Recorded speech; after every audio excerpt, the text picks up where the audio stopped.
भाई इतना तो कल मैंने इफ्तारी का इंतजार नहीं किया था जितना मैंने कल मैच होने का इंतजार किया था। मैं कहने लगी थी मैच देखा था किसी? मैच तो नहीं हुआ।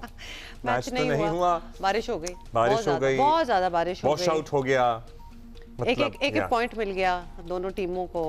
अब कल से हम ये समझने की कोशिश कर रहे हैं कि ये किस तरह से असरअंदाज होगा हमारे आगे जाने के चांसेस पे। आईसीसी मेंस टी20 वर्ल्ड कप के सुपर 8 मरहले में पाकिस्तान और न्यूजीलैंड का बहुत अहम मैच था जो कि बारिश के बायस मनसूख हो गया। कोलंबो में पाकिस्तान के कप्तान सलमान अली आगा ने ऑल्दो टॉस जीतकर बैटिंग करने का फैसला किया था और मुसलसल बारिश के दौरान ये फैसला भी एक क्वेश्चन इसलिए बन गया क्योंकि अगर बारिश हो जाता और मुख्तसर होता, तो हो गई, अगर मैच हो जाता और आपने एक टारगेट सेट कर लिया होता तो बाद में जो टीम बैटिंग करती है उसको वो टारगेट मुख्तसर करके दिया जाता है। Exactly, तो हमारा बैटिंग लाइनअप क्या होता, व्हाट वर वी थिंकिंग। और इनफैक्ट अगर आपको याद हो कि कल ही हमने ये सवाल पूछा भी था कि बारिश तो मतलब फोरकास्ट है और वो तो होनी है, तो इन दैट केस अगर हम टॉस जीतते हैं तो हमें क्या फैसला करना चाहिए, तो we spoke about that as well. And Abrar को दोबारा बेंच पे बिठाया गया। हाँ, अच्छा ये शॉट्स वापस ले आए, ये जो हम अपनी टीम के दिखा रहे थे ना, ये कैंडी अब पहुंच गए हैं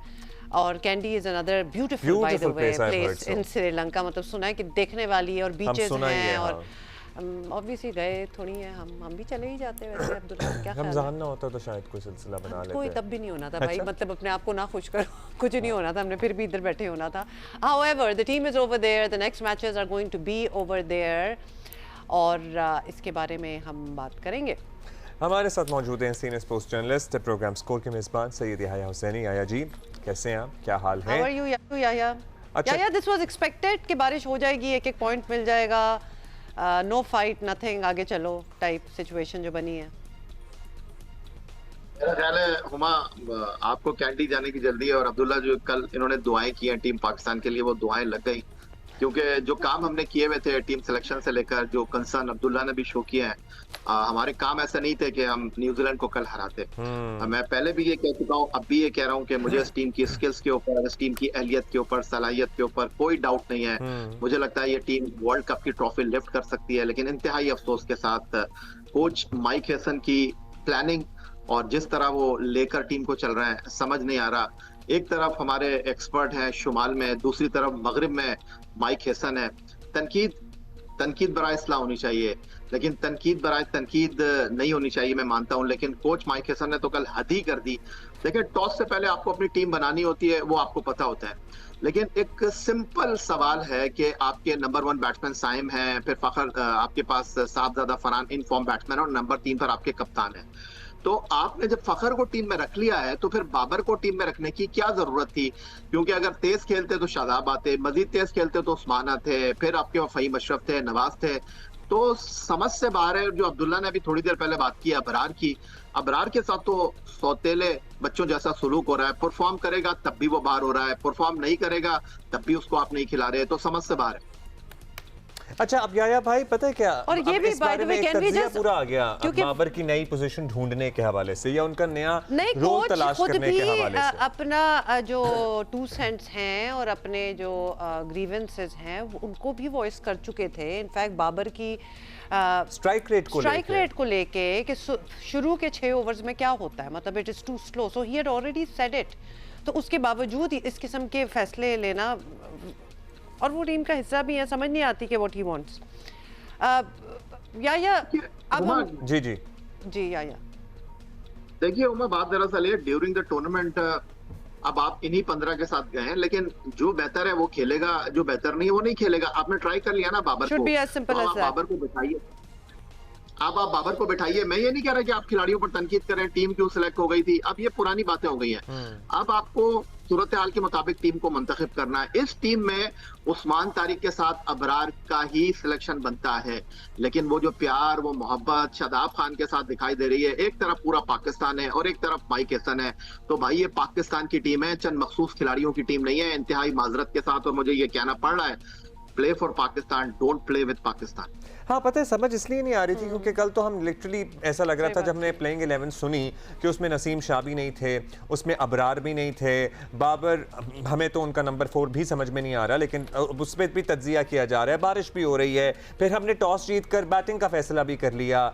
सो ये हम सारे गलत हैं या फिर या माइक मतलब माइक हैसन फिर सही सोच रहे होंगे क्योंकि वो वहां बैठे हैं और बाकी हम हो गए, आप हो गए, But आपने हमारे अभी जो- एक्स क्रिकेटर्स हो गए, क्रिकेट पंडित हो गए, क्रिकेट तज्जियाकार हो गए, एक्सपर्ट्स हो गए, स्पोर्ट्स एनालिस्ट हो गए, everybody is questioning the same things. मतलब कोई भी फैसला फिर तो सही नहीं हो रहा ना, तो क्या हो रहा है फिर वहां?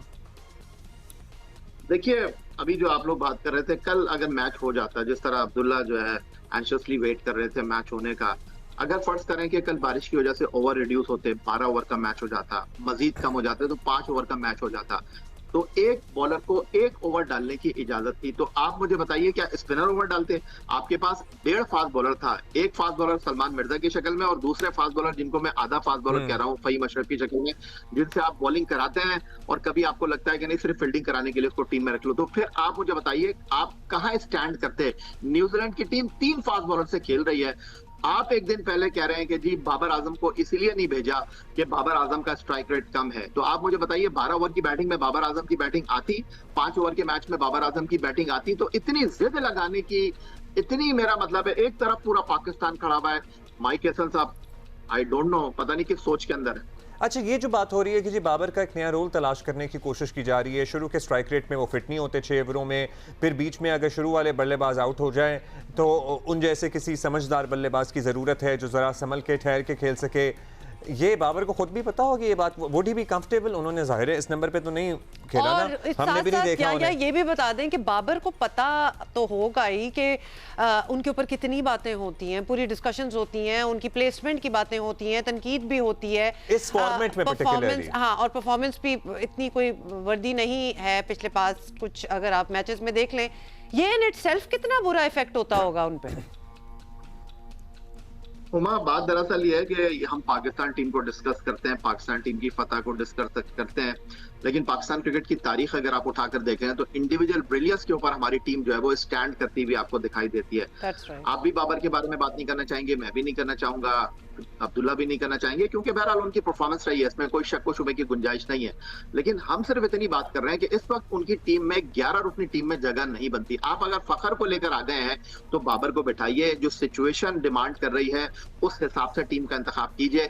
कैसे अबरार इस टीम से बाहर बैठ सकते हैं? आईसीसी T20 रैंकिंग का नंबर 2 बॉलर, अगर आप उसको प्लेइंग 11 में नहीं रख रहे तो मेरा ख्याल है कि पाकिस्तान में फिर किसी को क्रिकेट का पता ही नहीं है जितना माइक हैसन को क्रिकेट का पता है। समझ में नहीं आ रही थी। अच्छा, अभी जो मैच हो रहा है इंग्लैंड श्रीलंका का, अब देखते हैं क्या सूरत हाल बनती है, लेकिन कल अगर मैच हो जाता, चलें अगर जीत जाते हैं, हम ये तवक्को करते हैं, तो जाहिर है वो तो हमें 2 पॉइंट्स मिल ही जाते, लेकिन कल का मैच ना होना हमारे आगे जाने के सफर को किस तरह अफेक्ट कर रहा है पॉइंट्स टेबल पे पर्टिकुलरली? देखिए, कुछ ना होने से होना बेहतर है अब्दुल्ला, तो वो जो 2 पॉइंट है अगर वो चले जाते हैं तो उससे बेहतर है कि 1 पॉइंट आपको मिल गया। अभी जो पाले केले में मैच हो रहा है, हाँ, 1 पॉइंट आपको मिल गया। अभी जो पाले केले में मैच इंग्लैंड और श्रीलंका का हो रहा है, तो 146 तक रिस्ट्रिक्ट किया है श्रीलंका ने। हमारा अगला मैच इंग्लैंड के साथ इसी मैदान पे है, तो अगर आप अपने अगले मैच में श्रीलंका के, आज अगर श्रीलंका की टीम जीती है और आप इंग्लैंड को हरा देते हैं, तो फिर इस ग्रुप से सेमीफाइनल में जाने के लिए पाकिस्तान, श्रीलंका और न्यूजीलैंड में मुकाबला रह जाएगा। और अगर उधर दूसरी तरफ न्यूजीलैंड ने अपने अगले मैच में श्रीलंका को पकड़ लिया तो फिर आपके लिए बल्ले ही बल्ले है। तो बहरहाल सोचने में कोई हर्ज नहीं है, लेकिन सिचुएशन इसी तरह की है। सिचुएशन इस तरह की है। चलिए अब लेट्स सी क्या होता है। लेकिन हम इंडिविजुअल ब्रिलियंस की बात कर रहे थे, बाबर आजम जैसा बल्लेबाज पाकिस्तानी क्रिकेट ने कम ही देखा है। मतलब जो टैलेंट उनके पास था है स्लैश वो जाहिर एक्सेप्शनल था, लेकिन इतना और वो फिर लंबा अरसे तक परफॉर्म ना कर पाना भी एक one of the x cricketers ये बता रहे थे कि ये फॉर्म आउट होना नहीं होता, there is something else wrong and it's very very demoralising, और उसके बाद वो अपनी खोई हुई पोजीशन पे वापस आना, इट्स अ हार्ट ब्रेक। कि फॉर्म आपकी होती है ना, चली जाती है तो वो आ जाती है 1-2 सीरीजों के बाद। खासतौर पे अभी याहिया भी ये बात कर रहे थे और अब्दुल्ला आपने भी ये जिक्र किया, मतलब to be at the top of your game and then to lose it, I mean to be loved by everybody, और खासतौर पे इंडिविजुअल अचीवमेंट अगर उनकी देखी जाए तो he still at the top, मतलब वो अभी भी वही मतलब है, आईसीसी के top awards, yes, top everything, everything, तो we can actually understand